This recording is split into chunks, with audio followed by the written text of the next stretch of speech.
So I hear all the time people telling me, oh, I study vocabulary so much, but I just can't seem to remember the words. What can I do? Well, today I'll go over a few tips for how to remember your vocabulary, and I'm going to give you a 5-day schedule for learning those words. Sound good? Just keep watching. Hello, and welcome to Cammie's English Corner. I'm Cammie, and I've been teaching and coaching in English since 2013, so I know a thing or two about how to practice your vocabulary so that you can utilize it in your everyday life. So first, let's get into some of the things that'll help you to really effectively study your vocab. The first tip I have might be shocking, but it's to just study a maximum of 10 words a week. Yep, that's it. Just 10 words a week. Now you might be asking, why? I need to learn all of these words. I should be reading 50 words a day. But how can you effectively learn 50 words a day and actually use them in conversation? You can't. The best way to learn vocabulary is to take it slow. That way, you'll be able to really remember and easily practice those words every week, and that way you can use them in your everyday conversation. So, just 10 words. That's it. Pick 10 words for a whole week. Do not try to push yourself anymore. Not only will you be able to study these 10 words better, also mentally you won't feel so overwhelmed. So when we look at a list of 50 words, that can be kind of intimidating, right? So just 10 words, it'll be much easier. Also, it won't take as much time because who has 2 hours every day that they can devote to just vocabulary?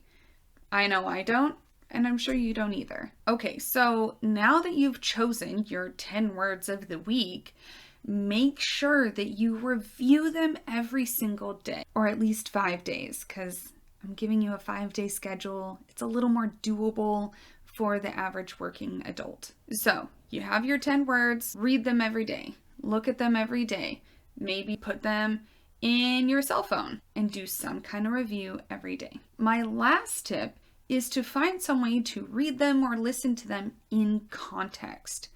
One great resource to use is playphrase.me. On this website, you can look up words or phrases, and it'll give you a list of shows and movies and just play through some clips so that you can hear it in context. This will also be really useful for some pronunciation practice. Now, the website isn't 100% free, like you can only do 5 video clips per word, but it's better than nothing, and you can still look up an unlimited amount of words. It's just 5 videos per word though, but that's not a big deal. Saves you time. Now let's get to the good part.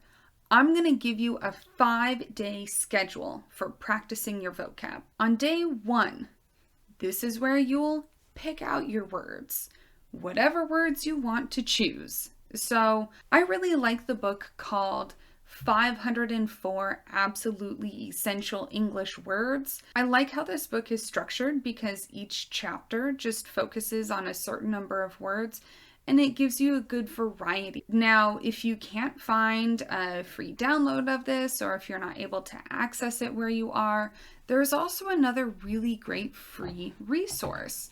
So I came across this website from examword.com, and they have a lot of really great lists and stuff to give you a plethora of vocabulary to study, along with some activities. So looking at the list, it actually does seem a little bit intimidating because they put a lot of words in here. But remember, just pick 10. So maybe you want to choose the first 10 on the list. Maybe you want to cover your eyes and randomly choose you until you've picked out 10. Doesn't matter. pick out 10 words that you want to practice. After you have picked out your words, again, this is still day 1, then you're going to read the definitions of the words and some example sentences. Day 1 is to just familiarize yourself with the words. That's it. Day 2 is going to seem pretty easy. So day 2 is when I want you to really practice your pronunciation of the word. Listen to the word and then record yourself saying it. Listen back to your recording and then try it again and again and again. That's basically all I want you to do for day 2. You're going to do your own mirroring practice. Listen to the word and say it back, along with reviewing the definitions and examples from the day before. So just your mirror practice so that you get really comfortable and confident with how you can say the words, and then your extra review. Day 3 is going to be where you write example sentences.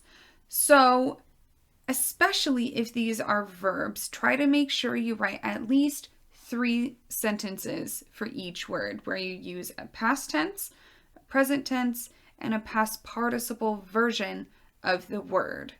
So that way you'll practice it in all contexts. If you have more time, of course, try to do more sentences per word. But if you can at least do 3, that's better than nothing. For day 4, do another review of all the words that you've read. Look at those definitions, examples, and all that stuff that you've already done. And now this is when you should really try using it in conversation, whether that's with your colleagues at work, or maybe in your English class, or if you're getting some English tutoring. Click the link down below to find out more about my tutoring lessons. Or maybe you go onto an app, and there are different apps that are even free where you can have some conversation with other people practicing English. And that way you can use your vocabulary. Maybe even share the vocab with them so they can try it too. So day 4 is all about conversation. Okay, last one, day 5. This is when you're going to look at synonyms for the words. So this is important because you can find words that are very similar. They might even be words that you're more familiar with. But as you're looking at those words and looking at their example sentences, you'll be able to find the nuanced differences. Let's think about 2 words. Earlier, I used the word plethora, which means having too much of something. A close synonym for plethora is abundant. This means having a lot of something.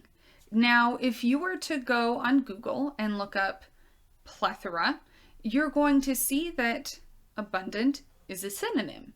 If you look up abundant, you're going to see that plethora is a synonym. But when you look at them in context, they do have slightly different meanings. Abundant is just a lot. Plethora is almost too many. So it's a lot in almost a negative way. It's just too much, too many things. Not super negative, but not great. So by looking up the synonyms, you're going to find the best ways to use your words.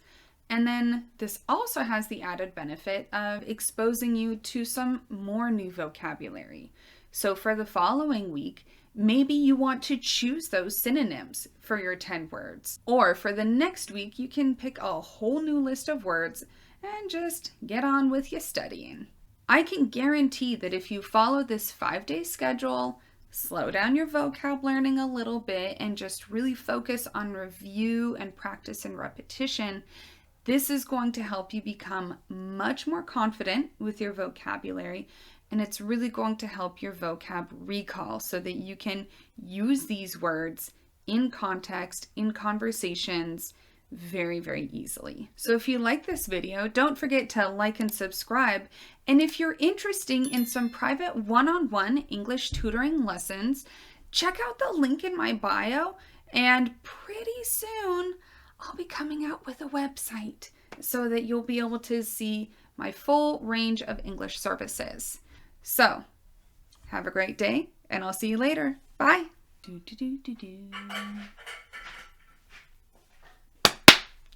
Let's go. Okay, your wet shoes are very loud. So I guarantee, oh God, no.